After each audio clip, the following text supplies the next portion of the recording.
કેટલાય વર્ષોથી ચાલતા સુરેન્દ્રનગરમાં કોલસાના કાળા કારોબાર પર હવે કડક કાર્યવાહી થઈ રહી છે. એક બાદ એક ખનિજ માફિયાઓના અડ્ડા પર ચોટીલા પ્રાંત અધિકારીની ટીમ છે તે તવાઈ બોલાવી રહી છે. એક સમય હતો કે જ્યારે ખનિજ માફિયાઓનું ઘર સુરેન્દ્રનગર કહેવાતું, પણ હવે ત્યાંના દ્રશ્યો બદલાયા છે. હવે જ્યારે ચેકિંગ માટે પ્રાંત અધિકારીની ટીમ નીકળે છે એટલે માફિયાઓમાં ફફડાટ ફેલાઈ જાય છે અને તરત જ ગેરકાયદે ધંધાના સટર પડી જાય છે. નમસ્કાર, આપની સાથે હું ભગવતી વિશાવડિયા.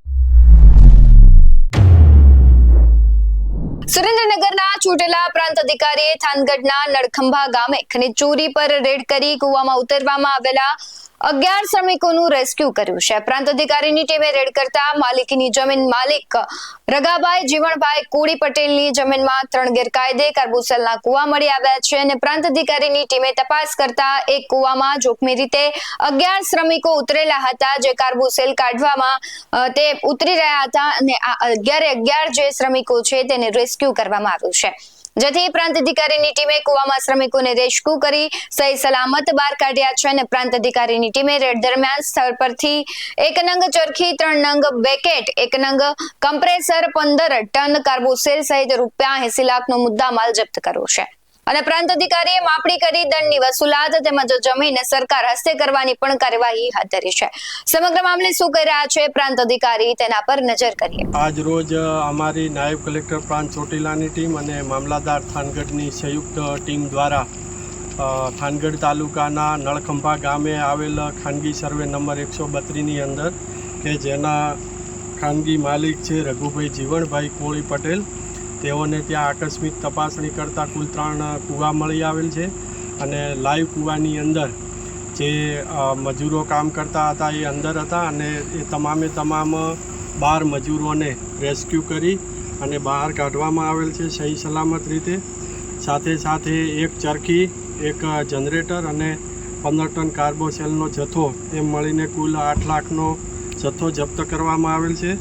તેમજ બાજુમાં આવેલ સરકારી પડતર જમીનની અંદર 2 મોટી સુરંગ મળી આવેલી છે અને આ સુરંગની અંદર પણ મોટા પ્રમાણમાં કાર્બોસેલનું ગેરકાયદેસર ખનન થતું હોવાનું ધ્યાને આવેલ છે.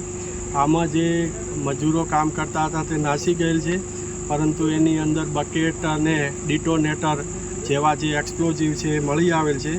એ પણ જથ્થો જપ્ત કરી અને આગળની કાયદેસરની કાર્યવાહી હાથ ધરેલ છે. 30 વર્ષમાં પહેલી વખત એવું બન્યું કે આ અધિકારી ગેરકાયદે ચાલતા ધંધા પર કાર્યવાહી કરતા હોય, બાકી ખનિજ માફિયાઓ અધિકારીઓનું ખિસ્સું ભરી દેતા એટલે ધમધોકાર કામ ચાલતું. પણ જ્યારથી પ્રાંત અધિકારી તરીકેનો ચાર્જ HT મકવાણાએ સંભાળ્યો છે ત્યારથી જ માફિયાઓ ડરમાં જીવી રહ્યા છે.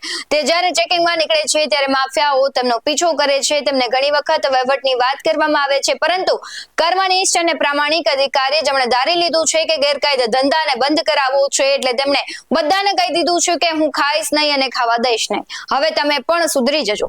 હાલ HT મકવાણા છે તે સુરેન્દ્રનગરમાં ચાલતા કાળા કારોબાર પર સપાટું બોલાવી રહ્યા છે. આ મુદ્દે તમારું શું કહેવું છે કમેન્ટ કરી જરૂરથી જણાવજો. આવા જ વધુ અહેવાલો સાથે ફરી મળતા રહીશું. તમે અમારી YouTube ચેનલને સબસ્ક્રાઇબ કરવાનું, અમને Facebook અને Instagram પર ફોલો કરવાનું ભૂલશો નહીં. બાકી અવનવી અપડેટ્સ મેળવવા માટે આપ જોતા રહો BS9 TV ન્યૂઝ. નમસ્કાર.